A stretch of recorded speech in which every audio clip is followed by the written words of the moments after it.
on the meeting of NATO defense ministers, and then we'll have time for a few questions. Secretary General. Good afternoon. Defense ministers have just met to address Russia's continued military build-up in and around Ukraine. This was a substantive discussion on the most serious security crisis in Europe in decades. Allies welcome all diplomatic efforts, and there are signs from Moscow that diplomacy could continue. But so far, we do not see any sign of de-escalation on the ground. No withdrawals of troops or equipment. This may of course change. However, what we see today is that Russia maintains a massive invasion force ready to attack, with high-end capabilities from Crimea to Belarus. This is the biggest concentration of forces in Europe since the Cold War. From the start, NATO allies have made clear that further Russian aggression against Ukraine would have a high cost. And we have called out Russia's actions, plans and disinformation. At the same time, NATO remains prepared for dialogue. It is not too late for Russia to step back from the brink of conflict and choose the path of peace. NATO has sent concrete written proposals to Russia on transparency, risk reduction and arms control. We have yet to receive a response. I reiterate my invitation to Russia to meet again in the NATO-Russia Council. NATO will not compromise on core principles. The right of each nation to choose its own path and our ability to protect and defend all allies. We have already enhanced our deterrence and defense with more troops, planes and ships and high readiness of the NATO response force. These steps are defensive. NATO is not a threat to Russia. We do not know what will happen in Ukraine, but the situation has already demonstrated we face a crisis in European security. Moscow has made it clear that it is prepared to contest the fundamental principles that have underpinned our security for decades, and to do so by using force. I regret to say that this is the new normal in Europe. Therefore today, ministers decided to develop options for further strengthen NATO's deterrence and defense, including to consider establishing new NATO battle groups in Central and Eastern and Southeastern Europe. And they welcomed the offer by France to lead such a battle group in Romania.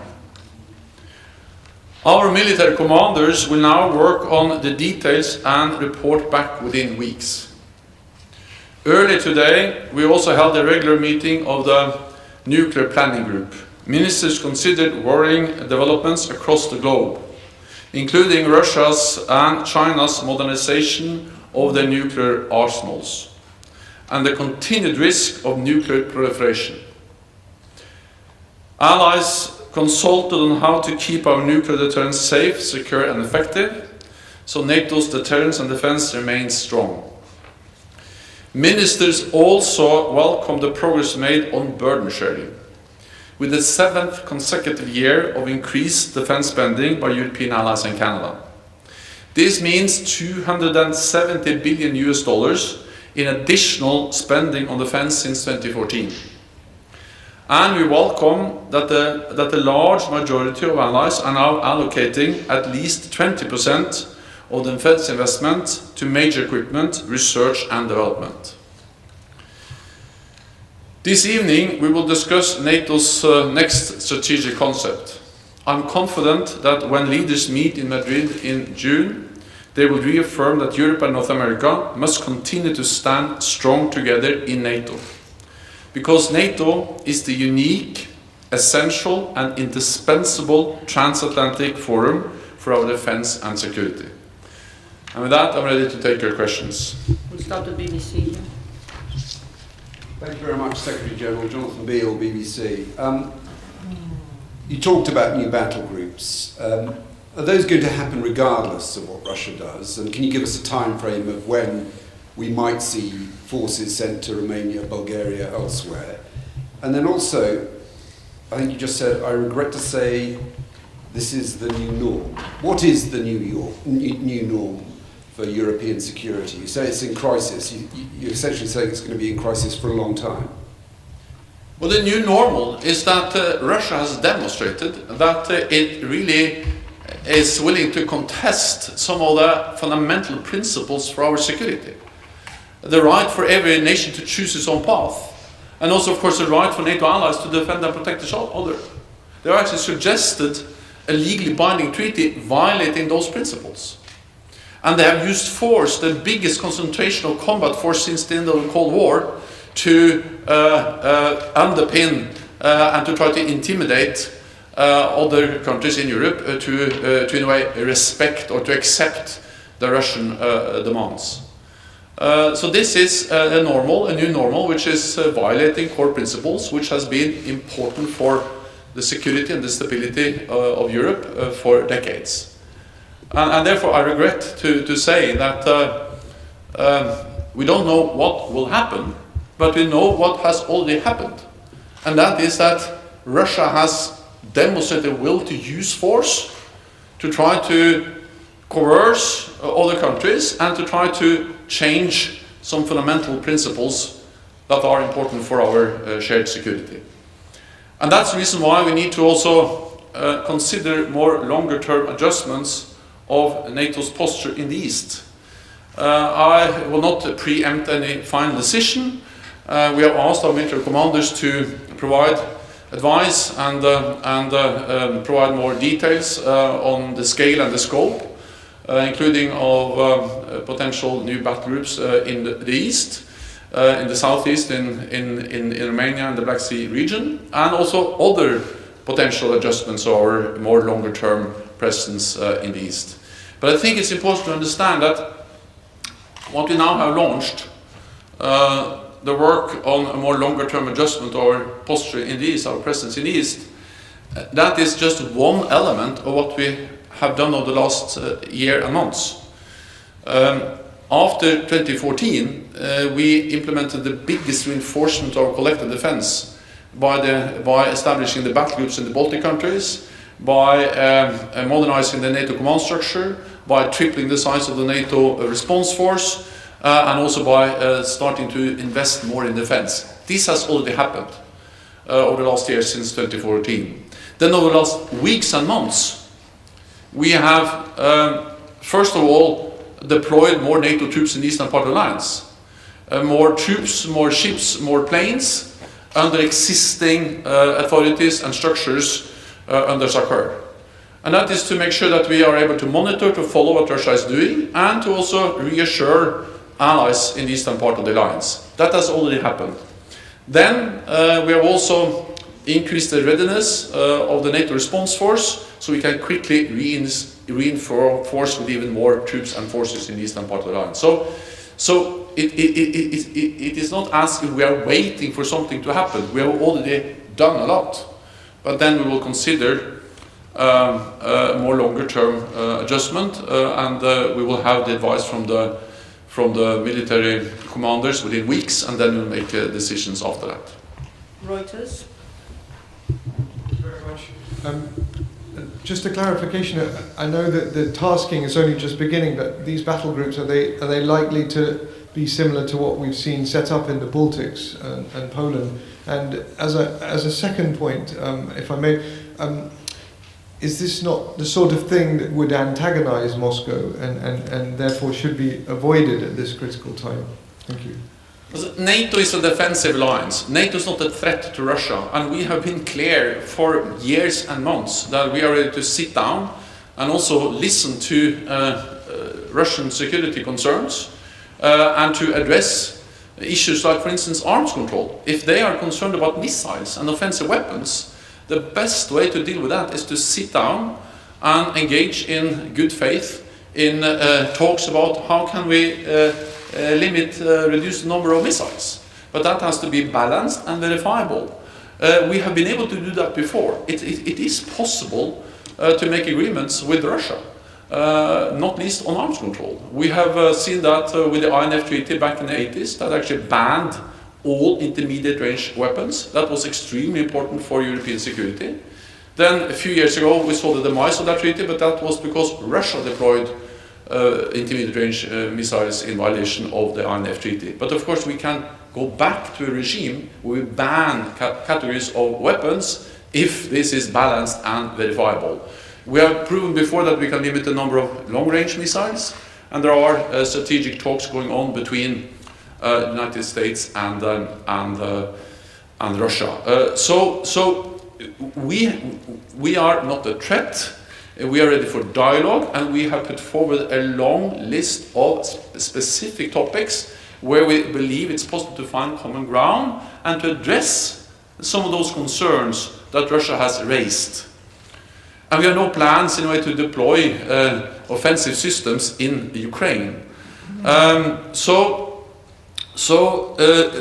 This is what we are ready to do. But of course we cannot compromise on the core principle that we have all subscribed to year after year and again, starting with the Helsinki Final Act and then in the Paris Accord and then in the Astana Agreement and many other times, all countries in Europe, including Russia and also the United States and NATO allies, have signed two agreements, treaties, stating that all countries can decide themselves, or have the right to decide themselves, whether they want to be part of an alliance as NATO or not. So what we do is defensive, but when we see this massive Russian military buildup, combined with threatening rhetoric, proposing something which is actually formulated as a kind of ultimatum that if we don't accept this and that, then there will be what they call military technical consequences. And we know the track record of Russia using force against neighbors. Then of course we have to take that seriously. And that's the reason why we, in a defensive way, have increased our presence in the East and are considering to increase it further to make sure that there's no room for miscalculation or misunderstanding about our willingness to protect and defend all allies. Sedef? Okay, that's Bloomberg, but Sedef is above. Bloomberg, Natalia Drozdiak, thank you for the question. I just wanted to follow up on the term new normal. Is the concern that the troop buildup at this scale could be the new normal? Could you clarify that? And separately, I want to ask about the cyber attack that hit Ukraine yesterday and today, which according to Ukrainian officials is turning out to be one of the worst in its history. Does NATO have any evidence that this is tied to Russia, and could this be the start of a larger military campaign? Thank you. So we have not seen any withdrawal, not any Russian de-escalation on the ground. We think actually it gives some reason for optimism, some cautious optimism, that they have indicated a willingness to engage in diplomatic efforts. But the paradox is that while of course this is something we think is something we should actually take seriously and see if it's possible to make progress in the diplomatic on the diplomatic track, what we see on the ground is no withdrawal of troops and forces, equipment, but actually what we see is that Russian troops are moving into position, and we saw the cyber attack. And these are the kinds of actions and measures that we expect will come in advance of a bigger military intervention into Ukraine. So of course this is of concern, and that's the reason why we continue to call on Russia to de-escalate and to follow up on what they say, to engage in good faith in diplomatic efforts. Yeah, I think that was your question, wasn't it? Yeah, Sedef. Thank you very much. Coming back to the issue of withdrawal, Now there's word against word. You saying that Russian troops are still there and even Russia continues to escalate, while Russia claims the opposite. So my question is, why should the world believe what you say instead of saying what the Russian pictures also show? And the second question, am I right? You are still not sure whether to install those new battle groups, and it's still possible, if the situation changes, that you won't install further battle groups in Eastern Europe. Thank you. So first, we have been very transparent, and the intelligence we are sharing is actually confirmed also with open sources, with the satellite imagery from commercial satellites. So I think it's very hard to dispute that Russia has amassed well over 100,000 troops and a lot of heavy equipment. And this is actually something that was predicted by our intelligence several months ago. So what we predicted some months ago has actually happened, despite that Russia denied that that was the plan. So what we have seen so far is that we predicted a significant military build-up, and that has happened. Then we have never said that we have certainty about the intentions. What we do know is what they have, the capabilities they have, the forces they have. But of course we don't have certainty about what they will do with those capabilities. But this is the biggest concentration of combat-ready troops, with all the neighbors, with all the support we have seen in Europe since the end of the Cold War. And that is in itself concerning. Then what I say is that since there is no certainty of what will happen the next days and weeks, I'm saying at least two things. One is that if they use force, it will come with a high price. Sanctions will be imposed. We have provided, NATO allies have provided support to Ukraine, so they are better trained, better equipped, better commanded now than in 2014. And then of course we will also make sure that there is no room for misunderstanding, miscalculation on NATO's willingness and readiness to protect and defend the NATO allies.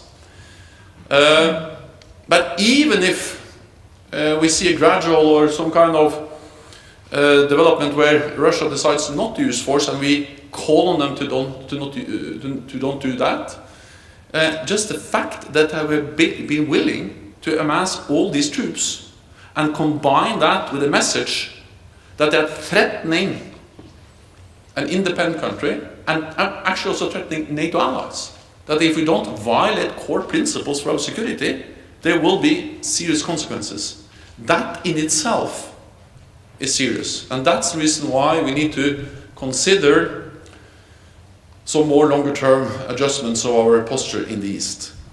But we have some time to consider that, because we have already implemented measures. We have already increased our presence. But that's more an immediate response to the current crisis. The other issue is whether we, separate from that, will have some more longer-term adjustments. Well, no final decision has been made. But I visited Romania on Friday. They are ready to host a battle group. France is ready to lead the battle group.